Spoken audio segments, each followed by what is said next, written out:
Welcome to episode 68 of The Solution, a real estate podcast. Time to put the consumer first in real estate. This is where we talk to practitioners, we talk to marketers, we talk to people in the real estate industry, and we ask them what they're doing to help Industry influencers, especially today. Industry influencers is today's episode for sure. Yes. Industry, wait a minute.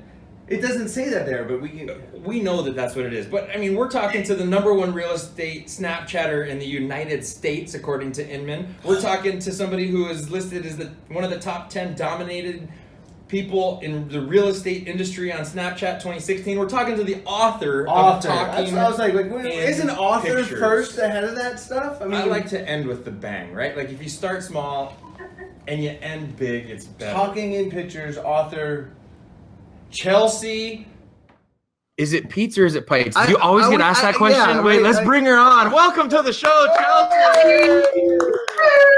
So excited to be here. Yes, it rhymes with lights. It's Peitz. Oh, look, I have it written as Peitz. I think it rhymes with lights, though. That's easier. I'll remember that, like a light bulb. Welcome to the show, Chelsea. We appreciate you coming aboard.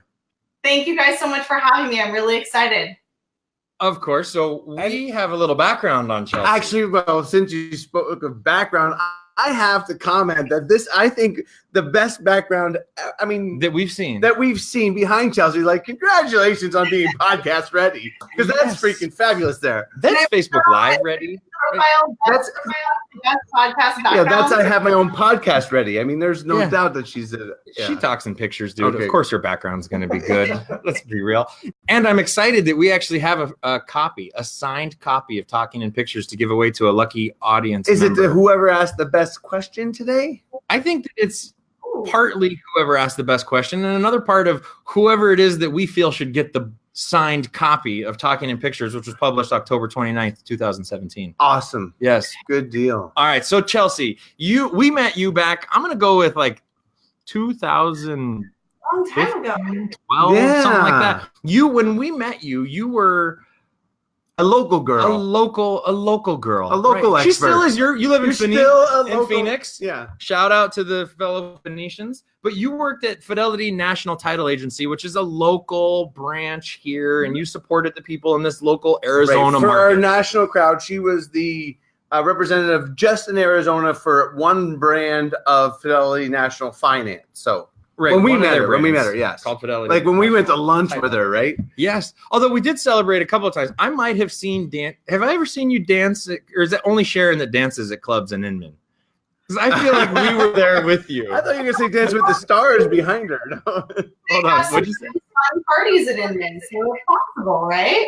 Agreed. Yes. So when we met you, you were a local employee, and then you left and you went on your own, which I consider one of the best negotiation tactics I've seen in a while because it worked.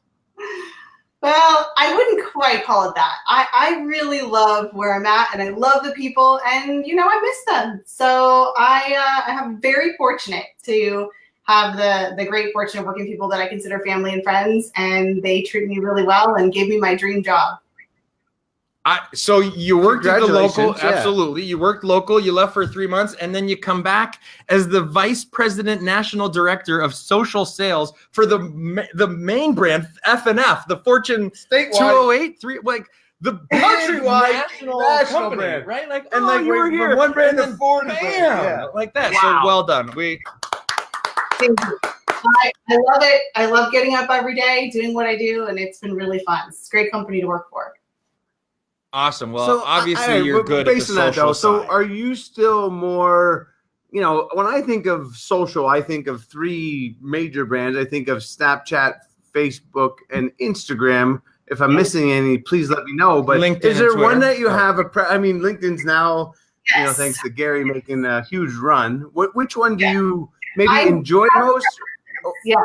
So I loved and still love Snapchat, but a lot of people left. A lot of people went to Instagram, and I love Instagram. I'm not a lover so much of the Instagram feed, like the posts, but I love Instagram stories. It's totally my jam. I love it. I spend most of my time there.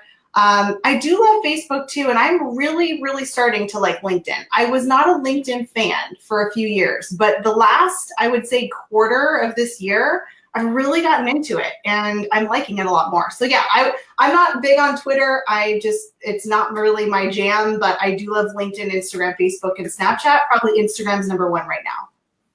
Okay, so when you say you're not big on Twitter, does that mean that you have posts that are auto-fed there and you don't manually go interact? No, I only manually interact on anything. I don't do any auto posting. I also don't do any really like cross posting. All of my content that I do every day is original to each platform, which is a lot of content. So if I go to LinkedIn, I'm posting something totally original there. And then I go to Facebook and post something totally original there, and so on and so on.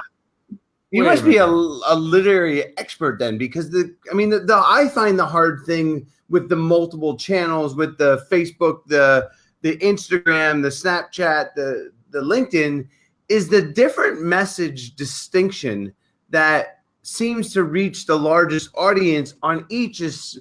That variation is difficult when you have like one great moment and then you got to catch it so many different ways. How do you achieve that? Yeah, that's hard, because it's even hard for someone like myself who is now it's kind of become second nature or a habit to like learn the platforms. First of all, you have to learn them, and that's the hard part, because then you're like, oh my gosh, I have to learn how to use them. The second hardest part is remembering to just get out your phone and use them. And then once you sort of have those things going on, then you've got to figure out, how do I have the time and time block and do all the things, right? And I'm going to go here and here and here. And then there's all these places within Facebook. I could do a story, I could do a page, I could do a group, and there's just like so much stuff. And for me, I've even had a time block, like Mondays and Wednesdays are this, and then Tuesdays and Thursdays. But I'm not really great at organizing myself that way. So generally speaking, I just have literally a Post-it note, and I look at it every day and I check it off, and that's what I do. Like, that's my high tech Nice.